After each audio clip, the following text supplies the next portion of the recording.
All right.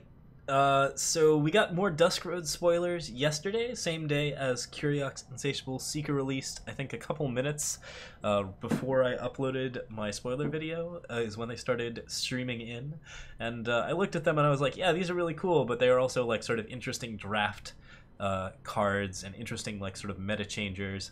They're really fun and exciting and very cool cards. Like, I think they're filling three different roles, and we're going to talk about each of them. They do cool things for the set, and I'm already pretty excited for it. The set is going to be over 300 cards, and I am just, yeah, no, I'm jazzed. Let's go ahead and cover the first one, which is also the cutest one. I'm assuming I've actually got the spoiler thing going on. Yeah. Okay. And that would be Dusk Road. There we go. Helpful Doorbot, which is not big enough yet. We're getting there. All right, here is your helpful Doorbot buddy, your best friend, your new thing to care for. This beautiful little Grenadin is gonna help you with the doors.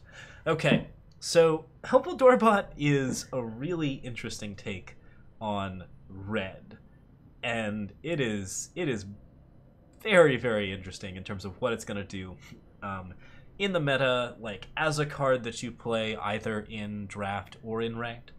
I am really curious to see if this card is going to be good in Dusk Road. I suspect that it actually will be.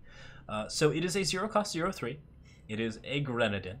It is the second 0-cost in the game, the other one being Sand Warrior, which requires 3 influence. Helpful Doorbot is the first card that you can play just on turn 1, aside from Infernus, that will actually stick on the ground and do something cool. And that 0/3 stat line is actually what's really interesting about it, because Helpful Doorbot, while not looking like it, is in fact a red card. It is an aggro card, and it is a very fast aggro card. This is a card that you basically play down and you stick things like heavy axes and katanas and shogun's scepters on, and it becomes after that essentially just a very scary threat that you have already placed on the board, and thus essentially has haste on the next turn. It would be like a 1-cost with haste, and if you have played a good weapon on it, then it is also a card that is going to have torch immunity, which is something that you are always looking for in these types of decks. So Helpful Doorbot can be an aggressive card if your deck is very okay with just tossing away card advantage on a weapon-based aggro deck. And that is actually a really fascinating thing to do. There was a card like this in closed beta of Eternal called Sparring Partner. It was a 1-cost 0/3.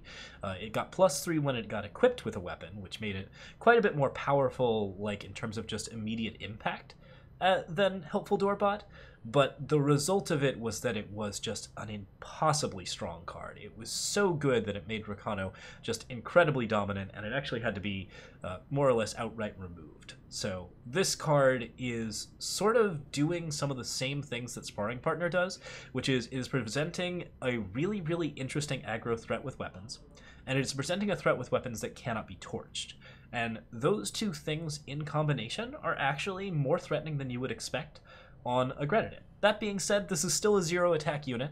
It does not have great synergy yet. The weapons list is somewhat slim for it. I don't think Heavy Axe is necessarily good enough to play on it. I do think Katana is good enough to play on it. And I think Shogun Scepter in particular is great. You can put things like Copperhole Cudgel and other stuff on it, but it's not going to give it enough attack to really make it pressure. So if we see any small weapons, 1 to 2 cost, in red in Dusk Road, then Helpful Doorbot has a pretty good chance of being a card that you see in an aggro deck and just being really bad for you in that respect. There are some other cool things you can do with it. If we want to talk about like interesting Johnny combos, this card does some fun things in the draft decks that are running around Shard of the Spire. He does okay with cards like Minotaur Oathkeeper and Paladin Oathbook. Not Oathbook, because you can't attack with a 0-attack unit. He can play out with all of your like sort of interesting Forge stuff. Like I think that if you're playing in Forge and Gauntlet, then this card is pretty okay to pick up, because you're going to be picking up a lot of that Granite Acolyte, which is a card that really, really does help out. That 2/1 that creates an Iron Sword and puts it on Doorbot. Anywhere where you get free weapons, that's a really, really interesting combination, and you can do some other cool things with it. Dies to scare. So don't scare the Doorbot. It's not nice. He's just there to help. He's just there to open doors for you. He's a very helpful Doorbot, and we're going to take care of him. This guy is just adorable. I really, really like him. He's the weirdest red card I've ever seen, and I absolutely appreciate that. I think that it's really good that Eternal has like a sort of unique red identity going on with Grenadins, and this is an aggro card. It's a really weird aggro card, and I am excited to see if people are going to build some aggro decks around him. It's possible he's not going to be good enough, but I think he will be. I think he's got what it takes. All right, the next one is Jotun Hunter, which is a draft card if I've ever seen one. It is a 5-cost 2/6, and it reads Exhaust Jotun Hunter to give one of your Yetis +4 and flying this turn. At the end of your turn, you get to stun that Yeti. So most of the Yeti in Eternal have some sort of cool infiltrate, or at least are fairly okay with being flung bodily into the sky. Yeti Spy draws you a card if it infiltrates. Yeti Snowslinger gets you a snowball. The Reckless Yeti, the 2/2, is really, really happy to attack in every turn, so getting flying is just a big bonus for it, because it actually saves its life, and then stunning it means that it doesn't attack on a turn where it wouldn't be able to, so yeah, like that's pretty delightful. This card is, yes, very, very funny. I am quite delighted with the art. I'm delighted with the giant...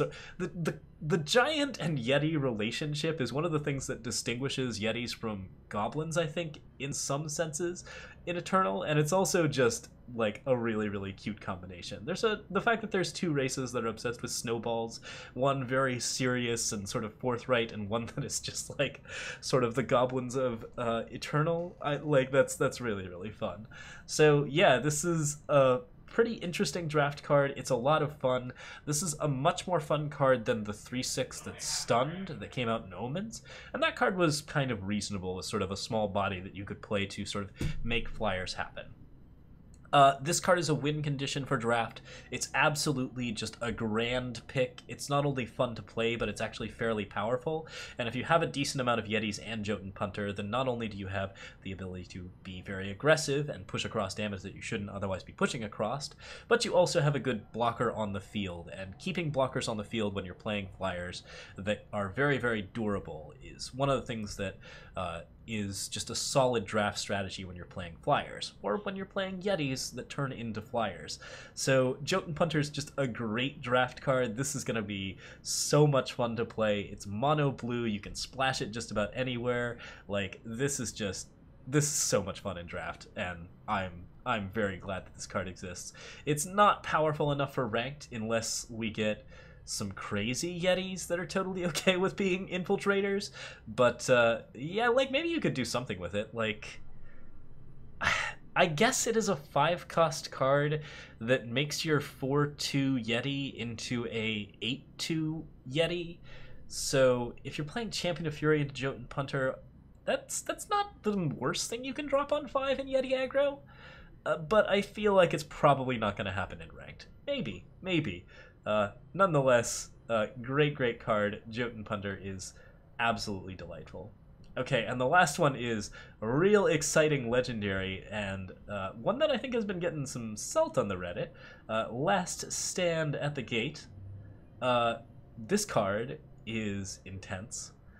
This card is like Retribution style design, and I love it. So pay 7, get 3 green, play 3 2/3 Treasury Guards, and a 6/6 Gilded Hammer. If you want to know what the Gilded Hammer is, it's just a regular 6/6 Gilded Hammer. There's nothing too special about it. The art for it's kind of neat. We might flash that up real quick for a bit, but mostly it's just a hammer, so not too much going on with that.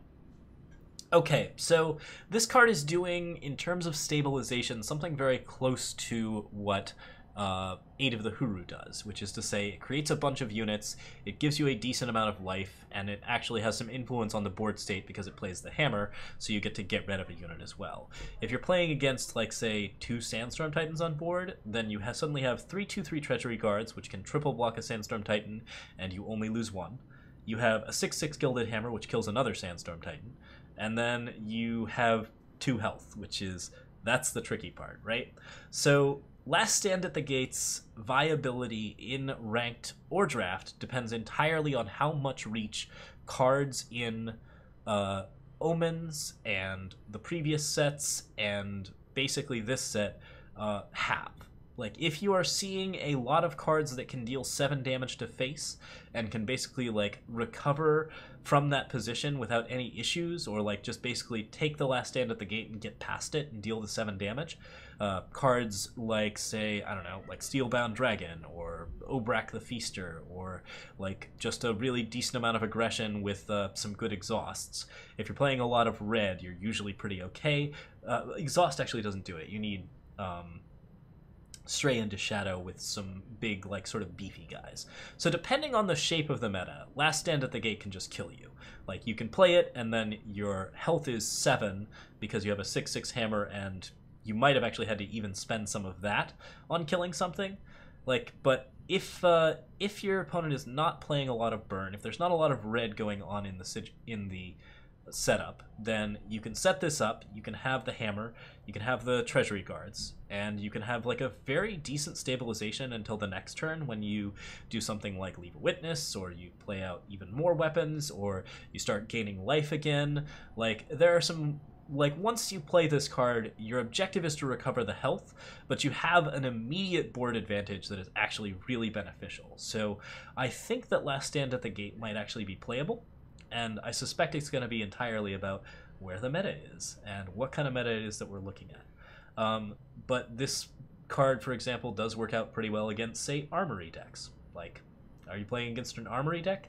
Then having a 6/6 Gilded Hammer to kill their Icaria, then playing 3/2/3 Treasury Guards to knock out their weapons, like, that's going to be a situation that they're going to have a hard time recovering from. If you're playing against blue, it's absolutely disgusting. I don't know that green needs Primal Hate at the moment, but it is certainly something where it's just Flash Freeze, Exhaust Effects, Cloud of Ash. None of that's going to work. This is a good way to just sort of stabilize against aggro decks that do that kind of thing.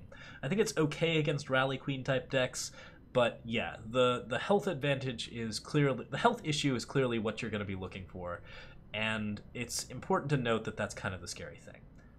Other things to note about Last Stand at the Gate, and here's the really, really big one. If you want to play Last Stand at the Gate and make it a really viable card, what you do is you play an Armory deck. Or not an Armory deck, but an Armor Up deck. Cards like Stronghold Visage, cards like Armor Smith, cards like, man, there's a couple of really bad ones like Reinforce and some other shenanigans. But the thing to note here is that if you are playing Armory, if you're playing weapons, if you're playing anything where you have a really sizable amount of armor and you don't have a weapon out, and you play Last Stand at the Gate, your health becomes quite a bit larger than you would normally have it. Like, say, it's Throne Warden into Last Stand at the Gate. Now, instead of 7 health, you have 11. If it's Armor Smith after Last Stand at the Gate, now instead of 7 health, you have 9.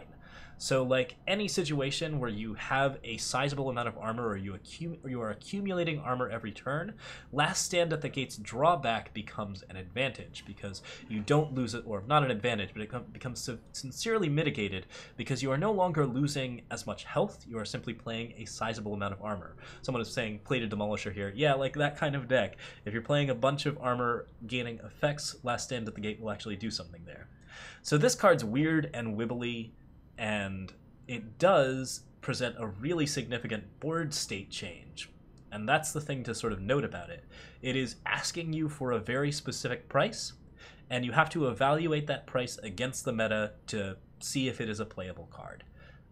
To that extent, like, I have no idea if this is a good card or not. It's going to be entirely dependent on the 290 some other cards that we see in the Dusk Road. But I am pretty happy that it exists, and I'm pretty psyched to see exactly where it goes with that. So yeah, those are the 3 cards that we've seen spoiled so far. Hopefully we'll be getting more spoilers over the weekend or next week. I will be covering them as they come out. To the YouTube folks, thank you for watching, and feel free to like or subscribe.